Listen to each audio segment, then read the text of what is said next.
आङो 360 बर्डआव देरहानाय जादों। आंना पस्टआनो जाहैबाय एकाडेमिक एफेयार्स सेक्रेटारियावहाय।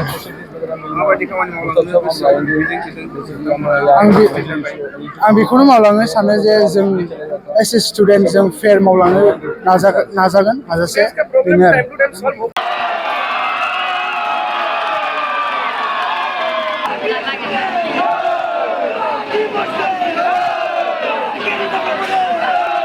मोजां मोनदों मानोना जोङो सासे KUSUनि फार्स्ट इउनियन बडि जानाय हिसाबै आरो आं एस ए GS दा गोजोननाय मोनदों दिनैनि दिनाव खस्थ'बो खालामबोदों लोगोजोंनो ज' 13टा केन्डिडेट्स दंमोन एबारनियाव आरो गासिबो 13 देरहासार जानो हाबाय दिनैनि दिनाव। साबेसे 13टा केन्डिडेट्स दंमोन आरो 13 देरहाजोबदों BSUनिफ्राय। खामानिखौ जेसे एजेन्डासफोर लादों गासिखौबो मावफुंलांनो सेस्था खालामगोन जोङो जेसेबां हायो आरो जेसे एजेन्डास लादों बेखौल' नङा आरो स्टुडेन्टसफोरनि प्रब्लेमखौ जोंनि प्रब्लेमफोरसो लानानै गासिखौबो मावफुंलांजोबगोन जोङो। बे इउनिभारसिटियाव मा जेंना दङ स्पेसियेलि स्टुडेन्टसफोरनि थाखाय दा सबसे गिदिर जेंनायानो जाहैबाय बासनि फेसिलिटिस। एसे इउनिभारसिटि जानाय हिसाबै जोंनो बास मोनसेखौ नांगौ मानोना स्टुडेन्टसफ्रा जोंना गोबां जानानै फैयो जेनेबा जेरै सालाकाटि मेगाम फैयो जेरै कारिगावनिफ्राय फैयो बाट बिसोरनि मोनसे ट्रेन्सपर्टआ गैया दा बेखौ जोंनो नांगौ गोनांथि एसे इउनिभारसिटि। जायफोर फरायसा फरायसुलिफोरा नोंथांखौ हेफाजाब देरहासार खालामबाय बिथांमोनखौ मा बुंगोन गोसोआव? आं बयनिसिमबो माबाखौ आंनि गोसो गोरबोनिफ्राय मोनसे माबाखौ साबायखर जासिनाय थायो। थेंक इउ स' माच टु एभ्रिवान मानोना बिसोरनि अननाय बिसोरनि सापर्टआवसो आङो देरहानो हादों आरो जोंनि दा 13टा केन्डिडेट्स दङ गासिबो बिसोरनि सापर्टआवनो देरहानो हादों बिसोर गैयाबा जों जेबो नङा।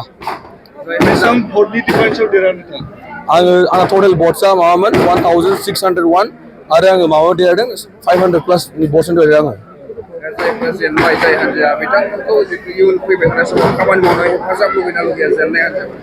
लुबैयो मानोना बे जेननाय देरहानाय थाखायो बे मोनसे गेमसो आरो जों खावलायो बिसोरो एसे एनै बे इभेन्टआव फैनानै जोङो एसे हेफाजाब होगोन मानोना जोङो ज' स्टुडेन्टसखासो जेबो एनिमि बिदि गैया आरो बेयाव। बयखौबो गिबियावनो खुलुमनाय बावहरबाय।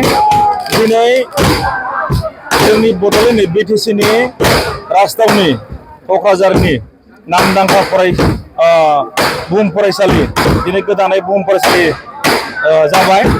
आगोलहाय क'क्राझार गभर्नमेन्ट कलेजमोन सरकारि फरायसालिमामोन दा दिनै बुहुम फरायसालि हिसाबै गिबि खेब स्टुडेन्टस इउनियन बडिनि इलेक्सनाव जोंनि क'क्राझार इउनिभारसिटिनि unit committee BSU unit committee लोगोसे BSUनि सापर्टआव जोङो माने बेवहाय इलेक्सनावहाय जों माखासे केन्डिडेट जोङो माने गसंहोदोंमोन दा बिथांमोना दिनै गोबांथार भट हिउज मार्जिन भट लानानै दिनै देरहासार जानो हाबाय दा बिथांमोना दिनै इउनिभारसिटियावहाय माने देरहासार जानायनि उनावहाय मोजाङै मोजां इउनिभारसिटिनि डेभेलपमेन्टनि खामानि मावलांगोन होननानै आसा खालामबाय आरो लोगोसे बिथांमोना छात्र समाजनि मोजां खामानि मावगोन होननानै आसा खालामबाय।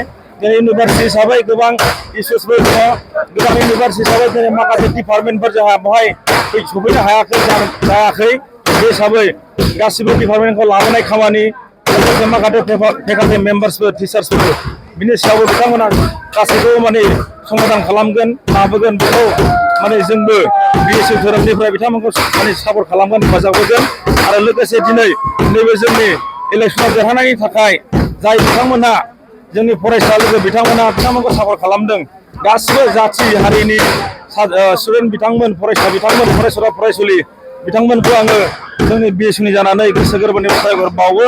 लोगोसे बे इलेक्सनावहाय जोंहा GS हिसाबै गेरेमसा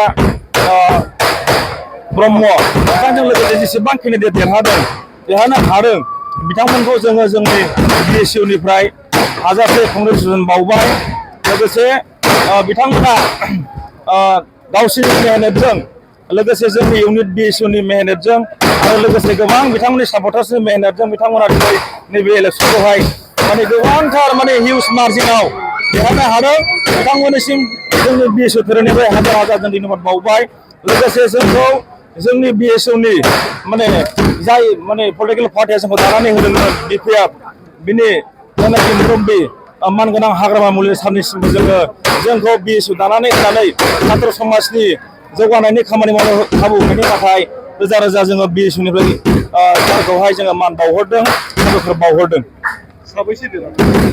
जोङो गासै माने 13 जनाव 13 जनबो देरहाबाय गासिबो केन्डिडेटआनो हिउज मार्जिन बिएसनिफ्राय लानानै जेसेबां सेक्सनेल सेक्रेटारिफोर दङ गासिबो हिउज मार्जिनाव जों देरहानो हाबाय दिनै जोबोद माने बाख्नायथाव जोङो बिथांमोनखौहाय माने जोंनि गोसो गोरबोनिफ्राय आरोबाव खेबसे कंग्रेचुलेसन बावबाय साबायखर बावबाय लोगोसे फरायसालिनि जेसेबां जाथि हारिनि फरायसाफोर दङ जोंनि नैबे सापर्ट खालामनाय जायनाखि टीम बयस बे टीम बयसखौ सापर्ट खालामनानै देरहानायनि थाखाय गासैसिमबो जोङो गोसो गोरबोनिफ्राय साबायखर बावबाय मेजर गेम सेक्रेटारियावहाय केन्डिडेट हिसाबै गसंदोंमोन आरो आङो दिनै देरहासार जानो हाबाय आङो टटेल भट्सखौ मोन्दों 1800 प्लास आरो आंनि अपोनेन्टआ मोन्दों 700 प्लास दा जोंनि टीमाव नायोब्ला आंनि भटआ हाइस्ट जादों आङो 1100 प्लासनि डिफारेन्सआव देरहासार जादों आरो देरहागोननि कनफिडेन्सखौ आङो सिगांनिफ्रायनो दंखायोमोन आरो बेनिखायनो जोङो मोनसे गोख्रों टीम बानायनो साननानैफ्रायनो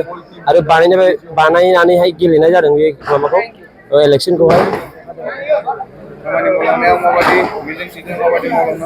खामानि मावलांनायाव आङो प्रफेसनेल स्पर्ट्समेन नङा अब्लाबो आङो स्पर्ट्सखौ गेलेनो मोजां मोनो जेखिनि प्रब्लेम जायो जेखिनि स्पर्ट्सनि बेलायावहाय माबा मोनसे खालामनांगौ जायो आं आंनि गोसो गोरबोखौहाय होनानै मावथाबलांगोन आरो not only that in sports section but also for the स्टुडेन्ट्सफोर जायखिजाया जेंनायानो गोग्लैया माथों एकाडेमिकेलि एबा एडमिसन एबा माबा मोनसे प्रब्लेम गोग्लैया माथों जोङो बेखौहाय जयैनो सुस्रांलांनो नाजागोन एसेनोसै आरो